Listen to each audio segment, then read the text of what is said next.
Electric dipole विद्युत द्विध्रुव लिखो।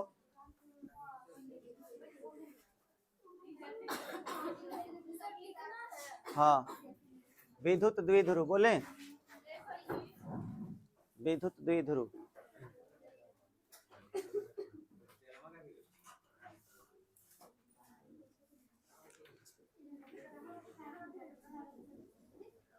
देखिए समान परिमाण लेकिन विपरीत प्रकृति, समान परिमाण लेकिन विपरीत प्रकृति, समान परिमाण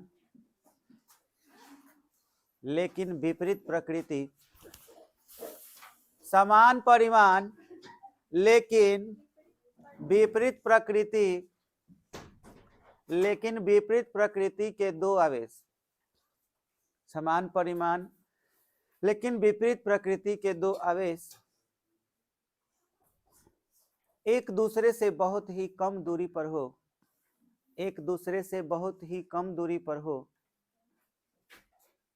बहुत ही कम दूरी पर हो,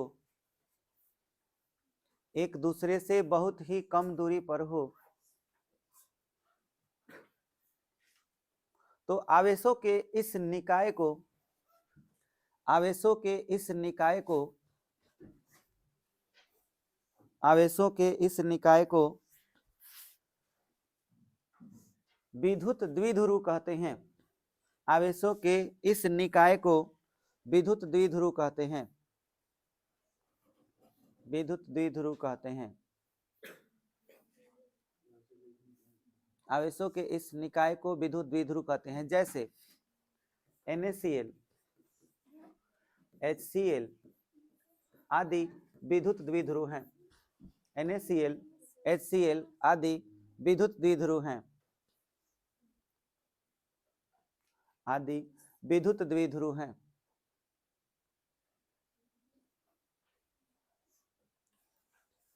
हो गया। देखो समझो, सोडियम क्लोराइड में सोडियम एक इलेक्ट्रॉन देता है और क्लोरीन एक इलेक्ट्रॉन लेता है। तो सोडियम जब एक इलेक्ट्रॉन देगा तो इस पर एगो प्लस चार्ज आएगा और क्लोरीन पर एगो माइनस।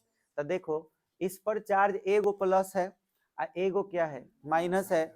तब बोलो आवेश का मान बराबर है, एक एक चार्ज है, लेकिन प्रकृति क्या है, विपरीत है। एगो पर प्लस है और एक पर क्या है, माइनस है। तो हम बोले क्या है कि दो आवेश हो, दोनों आवेश का परिमाण बराबर हो।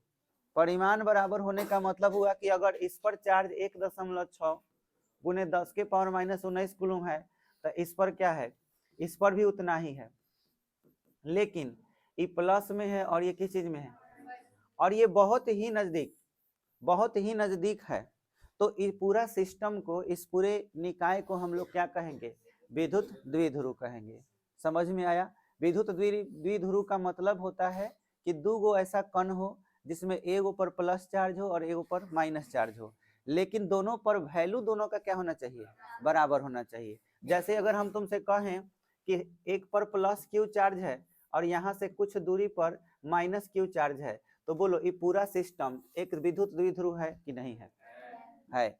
अच्छा अगर हम कहें कि यहाँ पे प्लस Q1 चार्ज है और यहाँ पर माइनस Q2 चार्ज है, तो ये है कि नहीं है, नहीं है। क्यों, क्योंकि ये Q1 है और ये क्या है, Q2 है, दोनों बराबर होना चाहिए। समझ में आया। तो इस तरह से आपको याद रखना है। अब आप इसके आगे लिखिएगा, इसी में एक बहुत इंपॉर्टेंट बात, विद्युत द्विध्रुव आघूर्ण, विद्युत द्विध्रुव आघूर्ण, इसका इंग्लिश होगा electric dipole moment, electric dipole moment, electric dipole moment. इसमें क्या होता है कि माइनस चार्ज जो होता है वो प्लस की तरफ जाता है, जाना चाहता है हमेशा। बोले हैं कि लिखना नहीं है, हम क्या बोले हैं, मान के चलो कि ये प्लस क्यू चार्ज है और इस पॉइंट पे कौन सा चार्ज है, माइनस क्यू जाना चाहता है किसकी तरफ, प्लस की तरफ। इसमें याद रखना है ना कि प्लस जाना चाहता है माइनस की तरफ। ठीक है, सीधे सीधे यूं समझ लो कि ये प्रोटॉन है, आई क्या है, इलेक्ट्रॉन है।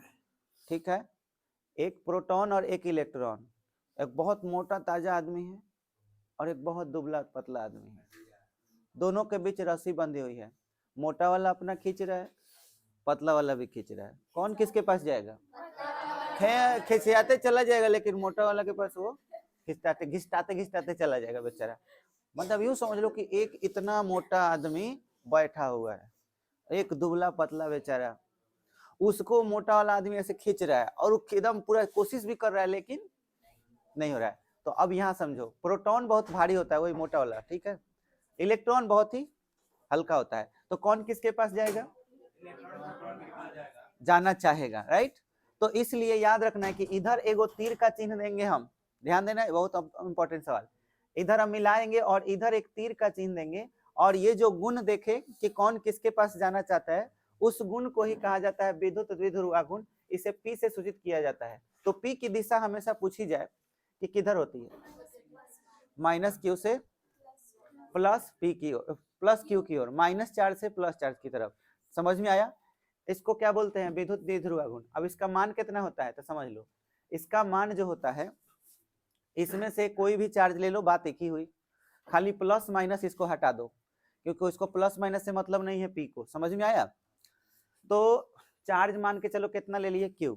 अब इसके बीच की दूरी की बात होगी, बीच के दूरी का, तो इस फिगर को और अच्छा से हम बना देते हैं।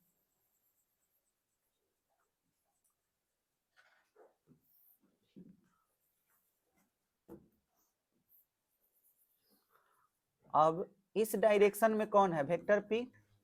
अच्छा, तीर का चिन्ह कहीं भी था, ये मध्य बिंदु O हो गया, इस पर प्लस Q चार्ज और इस पर माइनस Q चार्ज।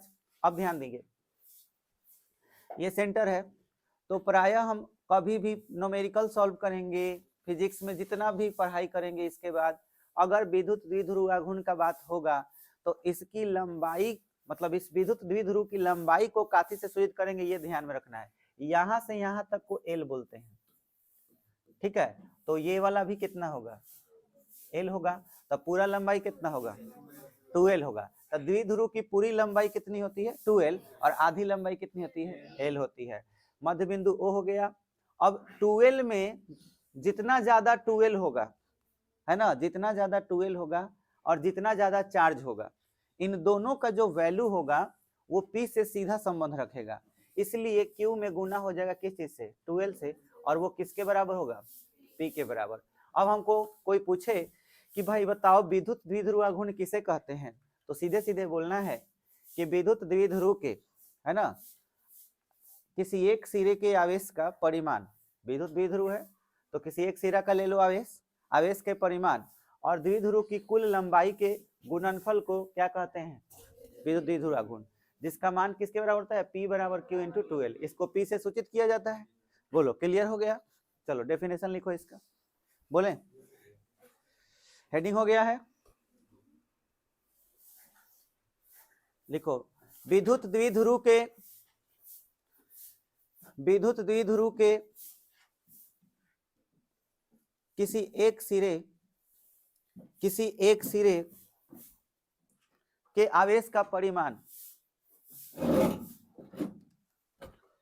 किसी एक सिरे के आवेश का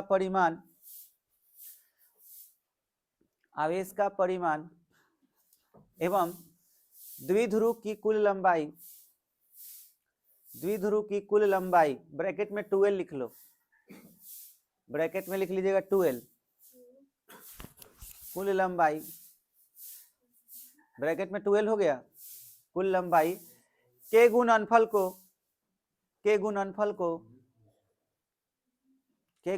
को विद्युत द्विध्रुव आघूर्ण कहते हैं, विद्युत द्विध्रुव आघूर्ण कहते हैं।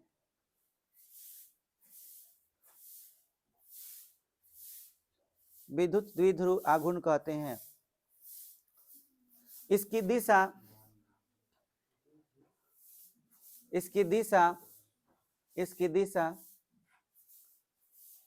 ऋण से धन की ओर होती है, ऋण से धन की ओर होती है, माइनस से प्लस की ओर, ऋण से धन की ओर होती है।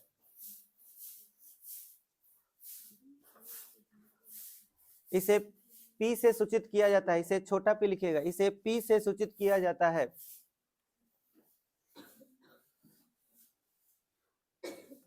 इसे P से सूचित किया जाता है। हो गया। अतः अभी उतार लीजिए।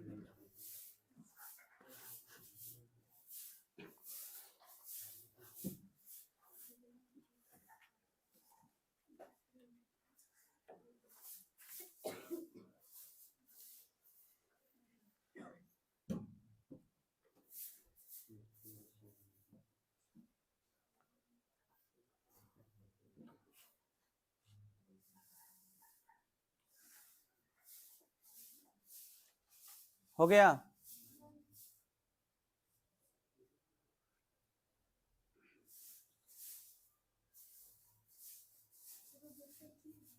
आए, हाँ वेक्टर P है क्योंकि P एक सदिश राशि है। बोले नहीं कि दिशा होता है -q से +q, इसका मतलब सदिश राशि है।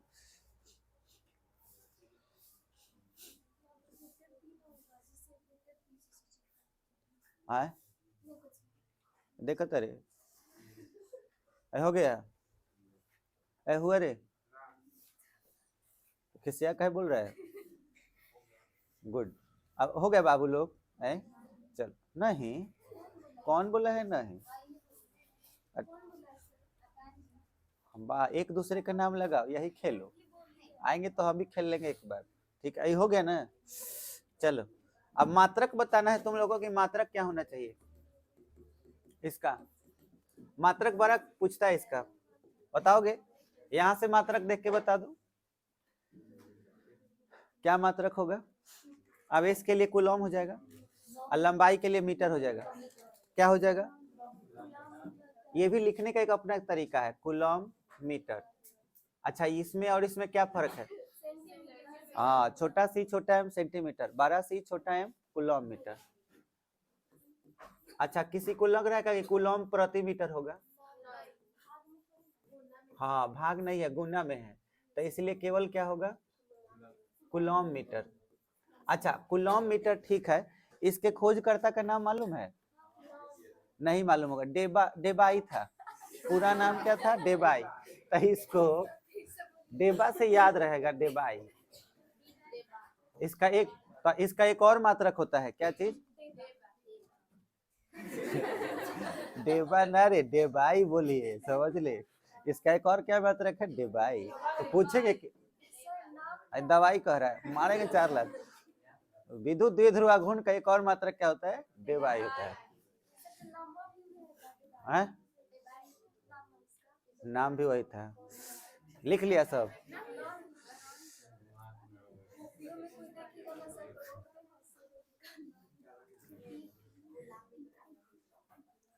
डेबाई।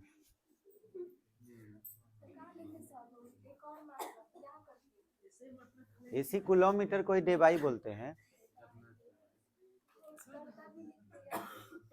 सब जॉन मन कर लिख ले। हो गया है? हाँ अब ला के उतारना है। तो बैठ के क्या कर रही है?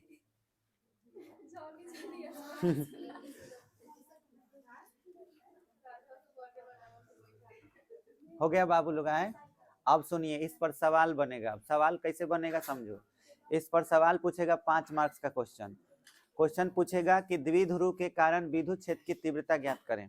ठीक है, द्विध्रुव के कारण विद्युत क्षेत्र की तीव्रता।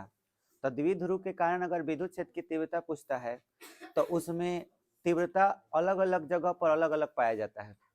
ठीक है, अब उस जगह को बढ़िया से समझो। मान के चलो कि विद्युत द्विध्रुव, ये हमारा एक विद्युत द्विध्रुव हो गया। ठीक से समझना सब। और यहाँ पर +q चार्ज है और यहाँ -q। मन करे तो इधर प्लस और इधर -q, कोई भी ले सकते हैं, किधरों ले लो, कोई दिक्कत नहीं।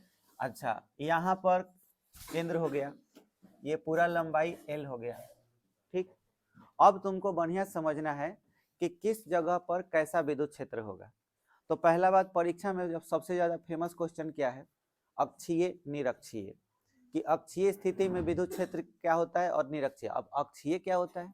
तो अक्षीय का मतलब होगा कि ये जो विद्युत द्विध्रुव है, इसको आगे या पीछे डॉट डॉट से बढ़ाओगे, डॉट डॉट से, तो इस पर पाया जाने वाला कोई भी बिंदु यहाँ पर कहीं पर भी जो भी हम बिंदु लेंगे वहां पर कोई टेस्ट चार्ज रख दे, जैसे कि मान के चलो प्लस क्यू नॉट रख दिए, ठीक है, तो इस बेचारे को ये वाला खींचेगा और ये क्या करेगा, धक्का देगा।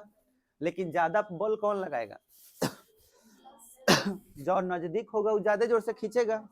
तो ये नजदीक है तो ये अगर बल F1 लगाएगा मान के चलो, यानी कि विद्युत क्षेत्र E1 लगाएगा। बल F1 लगाने का मतलब विद्युत क्षेत्र E1, तो E1 फोर्स ये लगाएगा, विद्युत क्षेत्र की तीव्रता E1 होगी अगर इसके कारण, तो इसके कारण क्या होगा, इधर होगा क्या चीज E2, इधर E2 का होगा बताओ, धक्का देगा। लेकिन बरियार दोनों में कौन होगा, E1 की E2, E1 बरियार होगा। तो अगर तुमको E नेट निकालना होगा तो E1 में से क्या घटाओगे, E2। जाहिर सी बात है कि जो ज्यादा होगा उसी में से कम को घटाएंगे। तो एगो तो ई विद्युत क्षेत्र की तीव्रता इस जगह पर चाहे इस जगह पर हमको मिलेगा। यही चार्ज इधर रहता, सोचो मान के चलो कि यहाँ पे हम लिख देते प्लस क्यू नॉट लिख देते, ठीक है। अगर यहाँ पे लिख देते तो क्या होता बताओ, यहाँ पर ये वाला इधर धक्का देता, मान लेते हैं कि E1 हो गया ये, तो हाई वाला क्या करेगा, खींचेगा, तो ये क्या हो गया E2। समझ में आया। तो ज्यादा फोर्स किसका रहेगा, E1 का। तो फिर से यहाँ E1 में से क्या घटाना पड़ता है, E2। बोलो समझ में आया। तो आपको हमेशा यही ध्यान देना है कि हमको ज्यादा में से कम को घटाना है। अब बात को समझो, ये जो लाइन देखा इसको तुम्हारे हिसाब से अक्ष कहना चाहिए कि निरक्ष कहना चाहिए, अक्ष कहना चाहिए कि एक ही रेखा पर है, तो इसलिए इस पोजीशन को हम अक्षीय स्थिति बोलते हैं, ठीक है। तो अक्षीय स्थिति में किसी बिंदु पर विद्युत क्षेत्र की तीव्रता परीक्षा में पूछता है, ठीक है। एक एक अकेले नहीं पूछता है, दोनों को साथ में पूछता है, अक्षीय भी पूछता है और निरक्षीय भी पूछता है। अब निरक्षीय का मतलब क्या होता है समझो, अगर तुम इसे एक अक्ष मान लो, तब बीच में अगर कोई लाइन हम खींच दे केंद्र से, तो इसको वाई अक्ष बोलेंगे, ठीक है। और इसी वाई अक्ष का नाम निरक्ष है। निरक्ष का मतलब हुआ वाई अक्ष। तो इसमें किसी भी बिंदु पर विद्युत क्षेत्र निकालो तो ये तनी मुश्किल काम हो जाएगा, ये थोड़ा हार्ड हो जाएगा, लेकिन हम पीछे कॉन्सेप्ट पढ़ाए हैं वो अगर याद होगा तो तुमको बुझा जाएगा। जैसे देखो मान के चलो यहाँ पे टेस्ट चार्ज तुम्हारा क्या है, क्यू नॉट है, ई वाला इसको क्या करेगा धक्का देगा, तो इधर एगो फोर्स लगेगा, इधर फोर्स लगेगा, उसको क्या मान लिए, E1 मान लिए। हाई वाला क्या करेगा, ऐसे खींचेगा इधर, तो ये क्या हो गया E2 हो गया। तो इधर एगो फोर्स लग रहा है, एगो ऊपर लग रहा है, एगो E2 हो रहा है, एगो E1 हो रहा है। तो यहाँ पर टेस्ट चार्ज किधर जाएगा, बीच में इधर जाएगा, तो बोलो ई नेट हो जाएगा। अब ई नेट निकालना है तो सोचो यहाँ का कोण थीटा, तो ये कोण भी क्या होगा थीटा, और ये थीटा, तो ये वाला भी क्या होगा थीटा। तो बीच में पूरा कोण कितना हो जाएगा, 2 थीटा हो जाएगा, थीटा थीटा 2 थीटा।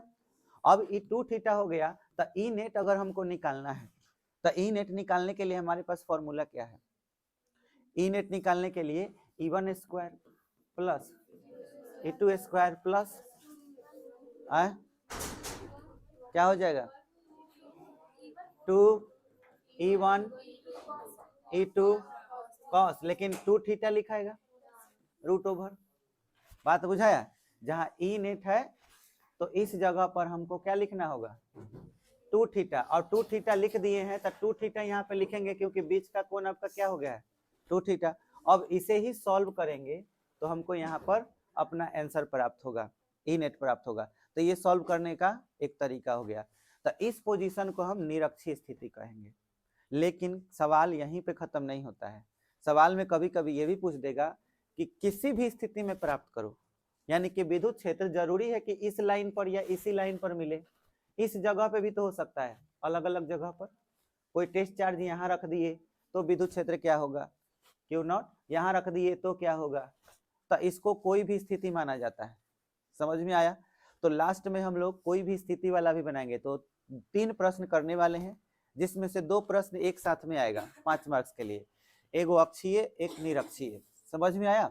हम तुमको तीनों केस लेकर के चल रहे हैं, पहले अक्षीय करा दे रहे हैं, फिर निरक्षीय करा दे रहे हैं, और फिर किसी भी स्थिति वाला करा दे रहे हैं। परीक्षा में 2 गो कोई भी पूछे तो एक साथ ही अपना बना लेना, तो लिखना तुम्हारा काम है कि कैसे लिखोगे परीक्षा में, हम सब कुछ बता दे रहे हैं, ठीक है। तो शुरू कर रहे हैं। सबसे पहला सवाल हमारा क्या होगा, अक्षीय वाला। तो तो क्वेश्चन लिखिए सब कोई, लिखिए, बोले।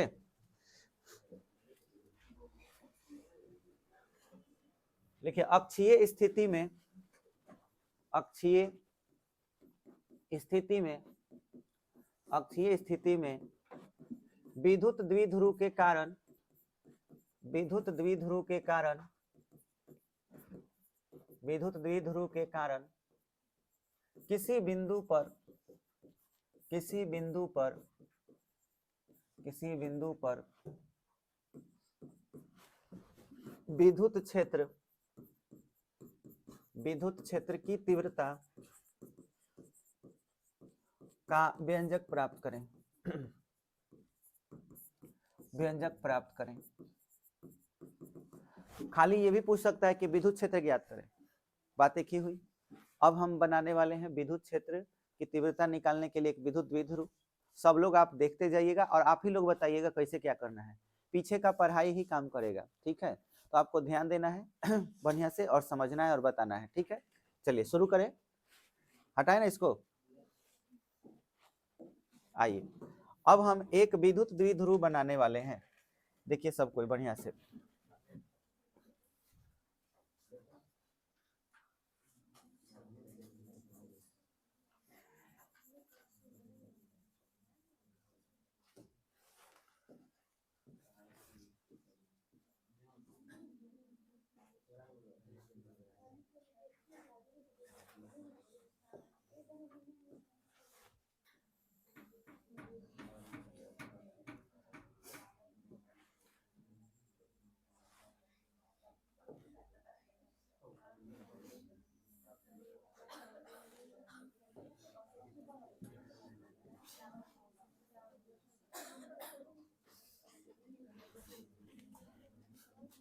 चलिए अब सभी बच्चे ध्यान दें। ये हमारा पॉइंट ओ हो गया, ये पूरा लेंथ एल हो जाएगा, ये भी एल हो जाएगा। इसको पॉइंट ए मान लेते हैं, इसको पॉइंट बी मान लेते हैं, इस पे प्लस क्यू चार्ज ले लेते हैं, इस पे माइनस क्यू चार्ज, हो गया।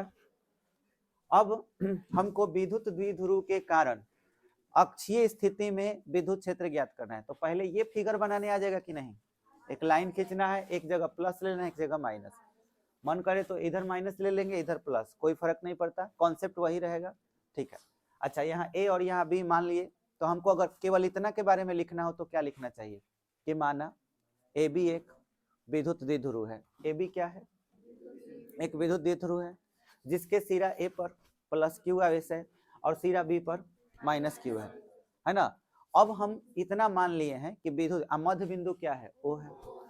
अब हमको विद्युत द्विध्रुव के कारण विद्युत क्षेत्र कहाँ निकालना है, अक्षीय स्थिति में। तो अक्षीय स्थिति किसको कहते हैं, इसके आप सीध में कोई लाइन खींच लीजिए, नहीं तो इधर कोई लाइन खींच लीजिए डॉट डॉट, और उस पर एक पॉइंट पी ले लीजिए और वहां पे मान लीजिए कि कोई टेस्ट चार्ज पहले ही से था, ठीक है।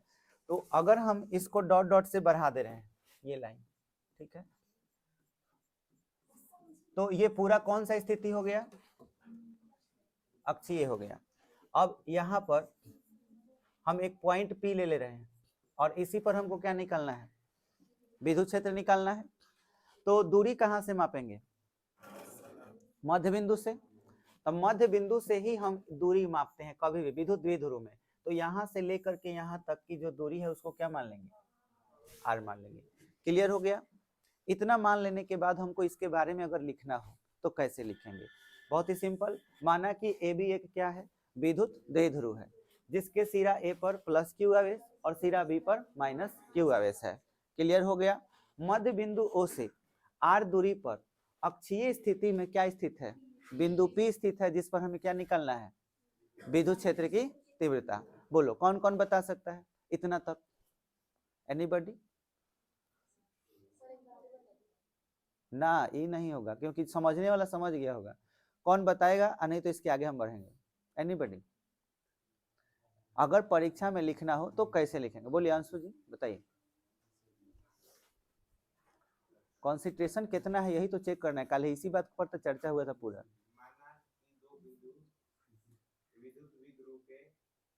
ना फेल कर गए, ये समझो कि एगो टेस्ट है, बोलो। ना नहीं हुआ, हाँ बोलिए। कॉन्सेंट्रेट कितना हो पढ़ाई को लेकर के, वही तो इम्पोर्टेंट बात है। माना कि ए भी एक द्विध्रुव है। बहुत बढ़िया। बिंदु ए पर प्लस क्यू आवेश और बिंदु बी पर माइनस क्यू आवेश। बहुत अच्छा। ए बी के मध्य बिंदु ओ है। ठीक है। और ओ से पी की दूरी r है। हाँ ठीक है।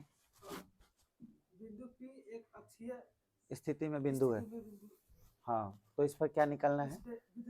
देखो ये हुआ कॉन्सेंट्रेशन। बैठो, बहुत अच्छा। तो पढ़ने वाला लड़का कहूँगा पढ़ लेगा। कॉन्सेंट्रेट जितना रहोगे उसके हिसाब से आगे बढ़ोगे। तो एक एक कॉन्सेप्ट बहुत इंपॉर्टेंट होता है। कॉन्सेंट्रेट कितना हो ये अभी पता चल गया। तो अब देखो इसके आगे हम लोग, अब मान के चलो यही बात हमको लिखना है, तो एक बार सुनोगे तो टाइम वेस्ट नहीं ना होगा, एक बार सुनोगे आपको याद हो जाएगा। अब हम इसी बात को लिखने जा रहे हैं। जैसे कि हमको यहाँ पे लिखना हो तो ये बाद में हम लिखवा भी देंगे। जैसे कि अब इसके आगे हमको लिखना हो तो हमको P पर क्या निकालना है? विद्युत क्षेत्र निकालना है। तो इसके वजह से इस पर एक फोर्स लगेगा। जिस विद्युत क्षेत्र क्या है, वो भी एक प्रकार का बल है, लेकिन वो बल कैसा है? 1 कूलम के लिए।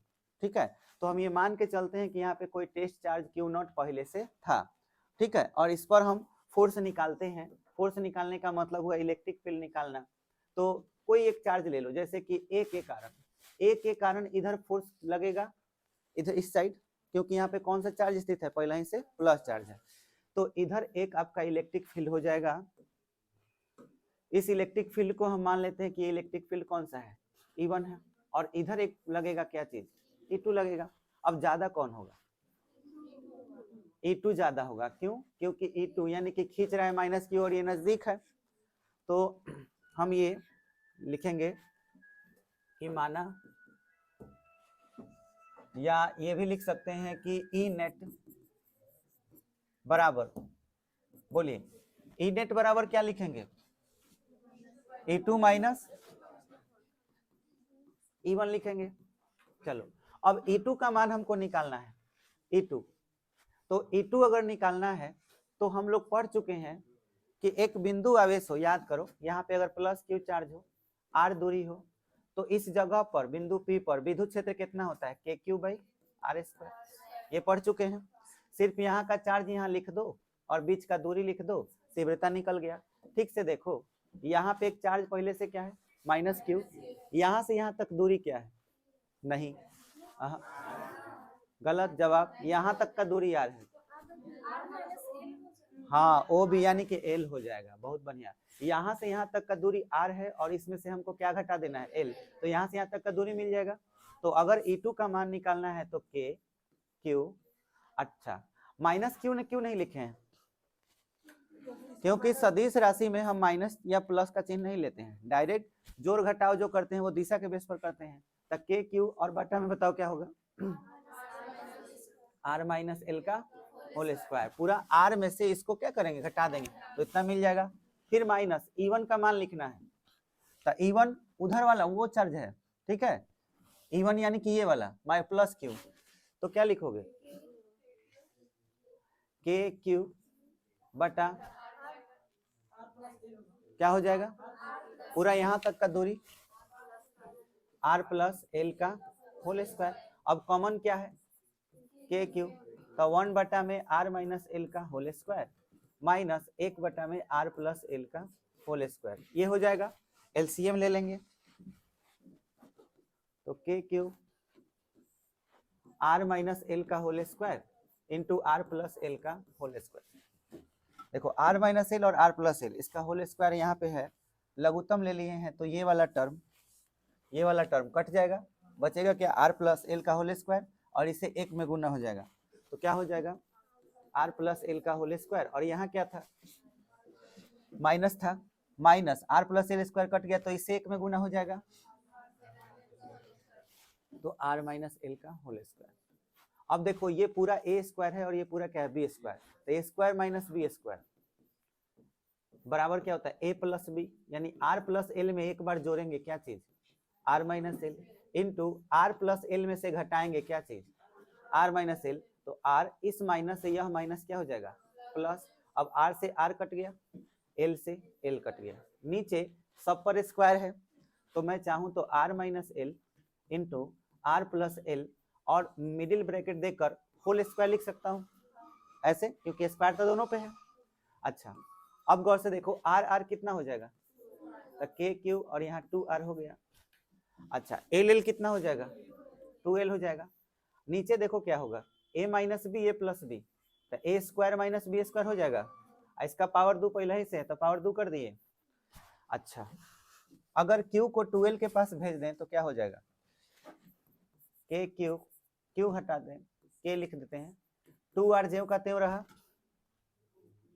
अच्छा उसके बाद एक और काम, एक और चीज, इसको लिखने से पहले एक और चीज, यहाँ एल स्क्वायर देख रहे हो, हम बात किए हैं NaCl का, यानी सोडियम क्लोराइड, मतलब सोडियम क्लोराइड क्या हो गया, नमक का एक छोटा सा पार्टिकल, एक कण हो गया, और इस पे प्लस और इस पे माइनस है। इनके बीच की दूरी ऑलरेडी इतनी कम होती है, इतनी कम होती है जो एंगस्ट्रम में होता है, बहुत कम होता है। अगर हम तुमसे कहें कि 1/2 है ना, और 2 दोनों में फर्क है। अच्छा अगर हम 2 का स्क्वायर करेंगे तो 4 हो जाएगा, लेकिन 1/2 का स्क्वायर करोगे तो ये और छोटा हो गया कि बड़ा हो गया, और ये तो बड़ा हो गया। तो बहुत छोटे चीज को अगर तुम स्क्वायर कर दो तो और छोटा हो जाता है। ऑलरेडी ये एल जो है बहुत छोटा है, बहुत छोटा, स्क्वायर किया जाएगा ये और छोटा हो जाएगा, और ऊपर से एक और स्क्वायर बैठा हुआ है, यानी लगभग क्या हो जाएगा, 0। तो ऐसे राशि को 0 मान के चलते हैं, और लिखते कैसे हैं कि L square is very very very less than R square. समझ में आया, एल स्क्वायर बहुत बहुत बहुत छोटा है किसके तुलना में, आर स्क्वायर की तुलना में, इसलिए एल स्क्वायर को नगण्य, नगण्य मतलब कि लगभग 0, नगण्य माना जा सकता है। ये बात समझ में आया। अब मान के चलो कि अगर ये 0 हो गया तो बचा क्या, आर स्क्वायर, अब फिर से स्क्वायर भी बच गया, तो आर का पावर कितना हो जाएगा, 4 हो जाएगा। तो हम अब कैसे लिखेंगे समझो, के ब्रैकेट, अब सोच रहा है क्यू क्या हो गया, समझो 2r को रहने दिए, और 2l के पास कौन लेके चले गए, क्यू को, 2r into Q into 2l, और बटा में आर स्क्वायर का स्क्वायर बच गया, देखो आर स्क्वायर का स्क्वायर। अच्छा कुछ दिखाई दे रहा है इसमें, क्या दिखाई दे रहा है, नहीं दिखाई दे रहा है किसी को कुछ, एनीबॉडी, कुछ नहीं दिख रहा, मैं दिखाता हूँ। थोड़ी देर पहले कुछ हुआ था, क्या हुआ था, आए थोड़ी देर पहले, अभी भी पूरी तरह से कॉन्सेंट्रेट नहीं हो। अभी देखो यहाँ जो पढ़े क्या वो चीज नजर आ रहा है, Q इंटू 2L किसके बराबर होता है, P के बराबर। अभी हम लोग पढ़े तो P बराबर होता है Q इंटू 2L, तो हम इस दोनों को हटा के वहां क्या लिख सकते हैं, P। तो अब बोलो क्या हो जाएगा, K 2R इंटू में P बटा में R का पावर 4, तो इस R से इसका पावर कट के कितना 3, तो फाइनली E का मान यानी E नेट बराबर क्या हो जाएगा, 2 बाहर 2kp बटा में r3। समझ में आया, यही कौन सी स्थिति है, अक्षीय। तो इसको ऐसे भी लिखा जाता है ई अक्षीय, ई अक्षीय का वैल्यू जो होता है 2kp बटा में r3। इसको और भी तरीका है लिखने का, जैसे 1/4 पाई एप्सिलॉन नॉट के का मान, और 2 और p एक साथ 2p बटा में r3। ये विद्युत क्षेत्र की तीव्रता हो गई कौन सी स्थिति के लिए, अक्षीय स्थिति के लिए। बोलो समझ में आया। अब सुनो ध्यान से, अगर हमसे यही चीज पूछा जाता निरक्षीय स्थिति में, ठीक है, कि निरक्षीय स्थिति में कैसे निकालेंगे, सिंपल। तो अब बताओगे हमको कि निरक्षीय स्थिति के लिए कैसे लिखना चाहिए, सवाल वही रहेगा, खाली अक्षीय स्थिति की जगह पर क्या हो जाएगा, निरक्षीय। तो यहाँ प्लस क्यू चार्ज मान लेते हैं, और यहाँ पे क्या चीज, माइनस क्यू चार्ज। निरक्षीय का मतलब होता है कि मध्य बिंदु से ऐसे ऊपर की ओर बढ़ेंगे, यहाँ एक पॉइंट कंसीडर करेंगे, पॉइंट P। अब यहाँ मान लेंगे कि कोई टेस्ट चार्ज है, ये डिस्टेंस कितना है L, ये भी L, ये पॉइंट A हो गया, ये पॉइंट B हो गया, ठीक है। अब ये डिस्टेंस क्या रहेगा R, तो बताओ ये डिस्टेंस कितना होगा? L square plus R square. Yes, यहाँ R square plus L square का रूट ओवर बोल सकते हो, समकोण त्रिभुज है तो। अच्छा, इसको मिला देते हैं, ये बताओ डिस्टेंस कितना होगा? R square plus L square का root over, same distance.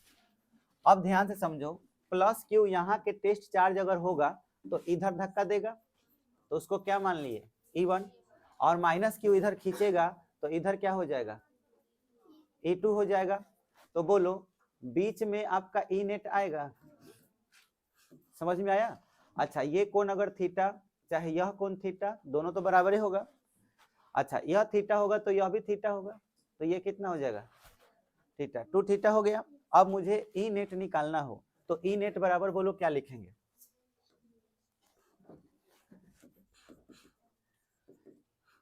E1 square plus E2 square plus 2E1 E2 cos 2 theta हो जाएगा रूट ओवर, यही ना होगा? अच्छा, अब बताओ अगर मुझे E1 चाहिए तो ये तो इस चार्ज की वजह से निकाला जा रहा है, तो E1 का वैल्यू क्या होगा? फिर से वही फॉर्मूला KQ/R स्क्वायर, तरीका वही ना है। तो K हो गया, Q हो गया, और डिस्टेंस क्या है R के जगह पर? यस, तो E1 के जगह पर हम क्या लिखेंगे? KQ/R square plus L square का रूट ओवर था ना, इसका होल स्क्वायर हो जाएगा। जरा गौर से देखो, E2 भी सेम होगा, समझ में आया? सेम वैल्यू कितना के। अच्छा, इसका देखो तो होल स्क्वायर है, तो पूरा होल स्क्वायर कर सकते हैं। कैसे होल स्क्वायर हुआ बताओ? पहला ही से E1 पर स्क्वायर है, इसीलिए ना होगा। तो यहाँ बताओ क्या होगा? KQ/R square plus L square का रूट ओवर का होल स्क्वायर, और फिर से इसका क्या हो जाएगा? Whole square. 2 E1 का वैल्यू सेम चीज होगा, KQ/√R square plus L square का whole square into KQ/√R square plus L square का होल स्क्वायर। ये बहुत बड़ा हो रहा है, आसान कर दें? और बहुत ही आसान है, इतना हम बड़ा नहीं लिखेंगे, देखना कैसे आसान हो जाएगा। तरीका ये भी है, ये लिखे इसलिए क्योंकि इसको रख के भी बना सकते हैं। हम यहाँ पे लिखेंगे कि चूंकि E1 का वैल्यू वो E2 के क्या है? बराबर, यानी KQ/√R square plus L square के होल स्क्वायर के क्या है? बराबर, जो कि किसके बराबर होगा? KQ/R square plus L square. Root खत्म हो जाएगा, तो हमारा मन करेगा तो E2 के जगह पे क्या भर सकते हैं? E1। तो बोलो ई नेट का वैल्यू जो आएगा वो E1 square plus E1 square plus 2E1 into E1 cos 2 theta लिख सकते हैं। अच्छा, बुझा रहा है? अब सुनो, E1 स्क्वायर और ये भी E1 स्क्वायर होगा, तो कितने E1 स्क्वायर हो जाएंगे? 3 हो जाएंगे। तीनों कॉमन है कि नहीं है? अगर E1 स्क्वायर हम कॉमन ले ले तो यहाँ क्या बचेगा? 1, यहाँ पर 1 प्लस यहाँ पर 2 cos 2 थीटा बचेगा रूट ओवर। E1 स्क्वायर का वर्गमूल निकल जाएगा, निकलेगा, तो E1 हो जाएगा रूट अंडर, यहाँ पे बोलो 1 कितना हो गया? 2 भी तो कॉमन होगा, तो 1 प्लस cos 2 थीटा होगा। अच्छा, 1 प्लस cos 2 थीटा का फॉर्मूला क्या होता है? E1 रूट अंडर 2 गुना 1 प्लस cos 2 थीटा का फॉर्मूला। तो cos 2 थीटा का फॉर्मूला याद रखना है, 2 cos स्क्वायर थीटा माइनस 1 होता है, और यहाँ 1 पहला ही से है, ठीक है? तो आप सब लोग को ये फॉर्मूला याद रखना है, यहाँ पे लिख दे रहे हैं 1 प्लस cos 2 थीटा, कहीं पे भी लिखा हो, इसका वैल्यू होता है 2 cos स्क्वायर थीटा, याद रहेगा? तो बोलो यहाँ पे क्या लिख सकते हैं? 2 cos स्क्वायर थीटा। बोलो 2 2 गुना किए 4, 4 का वर्गमूल 2, तो 2 E1 और cos स्क्वायर थीटा का वर्गमूल cos थीटा हो जाएगा। अब सब का मान पुट करो, 2 E1 का मान कितना है? KQ/R square plus L square, और cos थीटा का मान तो बहुत ही सिंपल, cos थीटा बराबर, ये देखो थीटा है, B/H होता है, तब बेस क्या है? L, और H क्या है? यस, तो हम यहाँ पे लिख सकते हैं L/√R R square plus L square. Root का मतलब पावर 1/2 होता है, इसका पावर पहले से कितना है, 1 है। ये बात समझ में आ रहा है। तो जब इसमें इसमें गुना होगा तो k गुना क्यूब और 2l एक साथ लिख सकते हैं, और नीचे R square plus L square का पावर 3/2 लिख सकते हैं। क्यों? क्योंकि इसका पावर पहले से कितना है, 1 है, इसका पावर कितना है। हाँ, अब यहाँ बोलो L square is very very less than R square, लिख सकते हैं। इसलिए एल स्क्वायर को क्या मान सकते हैं, नगण्य चाहे जीरो, नगण्य माना जा सकता है। अगर हम इतना मान लेते हैं तो एल स्क्वायर तो खत्म, तो बचा क्या, आर स्क्वायर। अब बताओ Q इंटू 2l अभी अभी पढ़े हो ना, P बराबर Q इंटू 2l। तो यहाँ Q इंटू 2l के जगह पर क्या लिखा जाएगा, P। R square, L square तो गायब हो गया, तो क्या लिखाएगा, के पी बटा आर स्क्वायर का टोटल पावर कितना। अब 2 कट गया, ये आपका ई नेट के बराबर आ रहा है, तो ई नेट इक्वल टू कितना आया, के पी बाई आर क्यूब। पहला वाला फॉर्मूला देखिए तो क्या था, 2 के पी बाई आर क्यूब अक्षीय में, और इसमें क्या आया, क्या चीज का फर्क है, 2 का, वो दोगुना था, ये गुना है, यानी कि ज्यादा तीव्रता किस पर होता है, अक्षीय पर। तो इसको बोलते हैं निरक्षीय, ई निरक्षीय बराबर होता है के पी बाई आर क्यूब, या इसे 1/4 pi epsilon naught P by R cube बोल सकते हैं। बोलो समझ में आ गया। थोड़ा सा ये सुन लो, खत्म हो गया। इसको लिखना हो तो कैसे लिखोगे, माना ए बी एक विद्युत द्विध्रुव है जिसके सिरा ए पर प्लस क्यू आवेश और सिरा बी पर माइनस क्यू आवेश है। द्विध्रुव की लंबाई 2l है, ये भी लिख सकते हो। मध्य बिंदुओं से r दूरी पर निरक्षीय स्थिति में क्या स्थित है, बिंदु P स्थित है, जिस पर हमें द्विध्रुव के कारण क्या ज्ञात करना है, विद्युत क्षेत्र की तीव्रता। बोलो क्लियर हुआ, कौन कौन बोल सकता है, बोलो, कोई नहीं बोल सकता, कोई बात नहीं। चलिए एक काम कीजिए, आप ये फिगर बनाइए।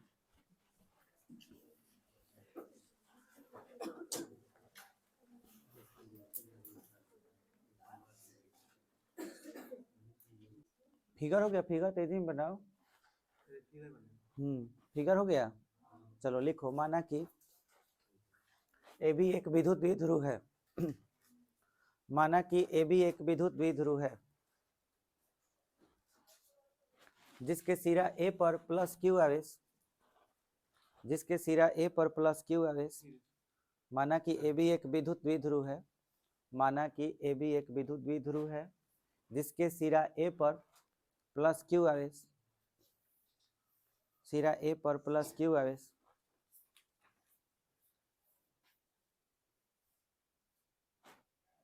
सिरा ए पर प्लस क्यू आवेश, और सिरा बी पर,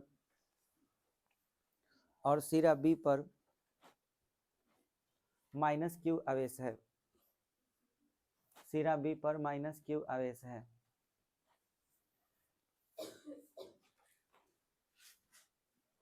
मध्य बिंदु ओ से, मध्य बिंदु ओ से आर दूरी पर, मध्य बिंदु ओ से आर दूरी पर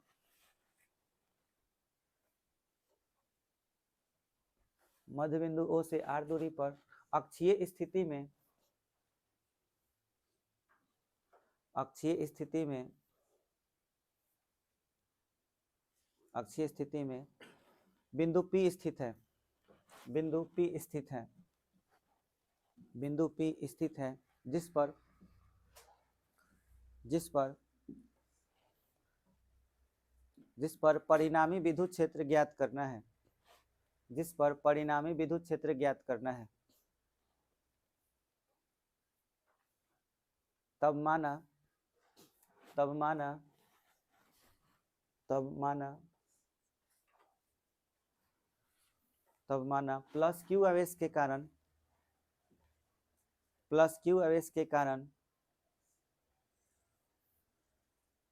प्लस क्यू आवेश के कारण बिंदु P पर विद्युत क्षेत्र, बिंदु P पर विद्युत क्षेत्र, बिंदु P पर विद्युत क्षेत्र E1, विद्युत क्षेत्र E1 और माइनस क्यू के कारण E1 के बाद लिखिए और माइनस क्यू के कारण विद्युत क्षेत्र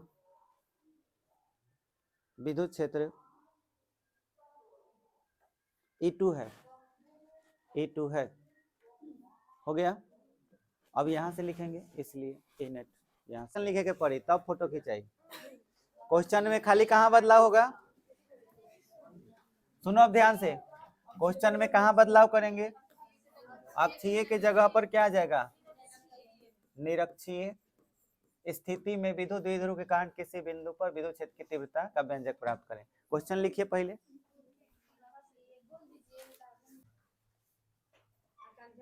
फिगर, उसके नीचे फिगर बनाइए।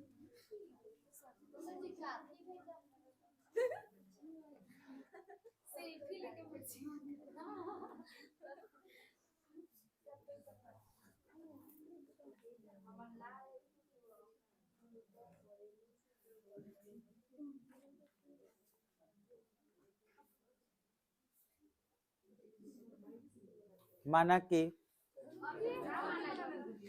चित्र के उतना नक्शा बना दिया होगा सब, बाकी का डिजाइन अपना एथी में करना है घरे। नीचे से लिखो, हाँ भेजेंगे अभी। अब फिगर का जगह छोड़ दो, उतना बना दिए नु कि पता चल जाए कितना दूर में फिगर बनेगा। अब ओकरा नीचे से लिखो। अब बनावत ही है फिगर, कहते नहीं की बनैले आए थुथुने पे मारे तो है, समझ।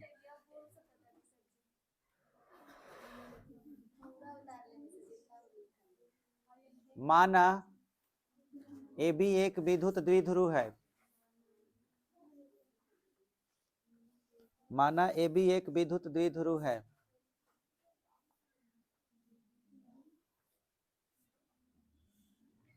माना ए बी एक विद्युत द्विध्रुव है जिसके सिरा ए पर प्लस क्यू आवेश, सिरा ए पर प्लस क्यू आवेश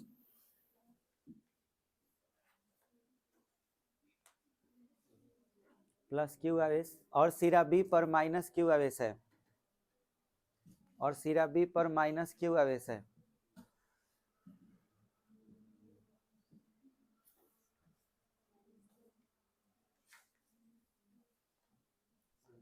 मध्य बिंदु ओ से आर दूरी पर, मध्य बिंदु ओ से आर दूरी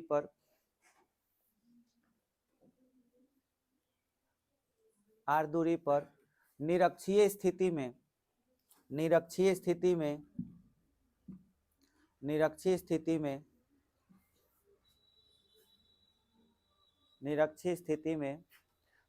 P स्थित है, बिंदु P स्थित है जिस पर परिणामी विद्युत क्षेत्र ज्ञात करना है, जिस पर परिणामी विद्युत क्षेत्र ज्ञात करना है, परिणामी विद्युत क्षेत्र ज्ञात करना है।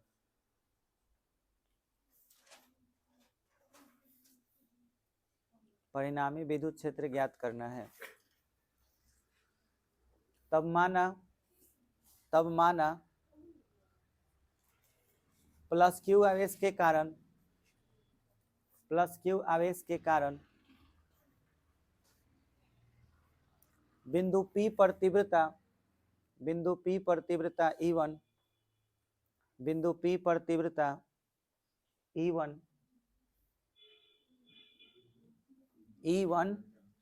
लिखना है, और माइनस क्यू के कारण तीव्रता E1 और माइनस क्यू के कारण तीव्रता E2 है, और माइनस क्यू के कारण तीव्रता E2 है। उतार लो, वो तो भेजिए देंगे, मतलब इतना उतार लेना है, ठीक है।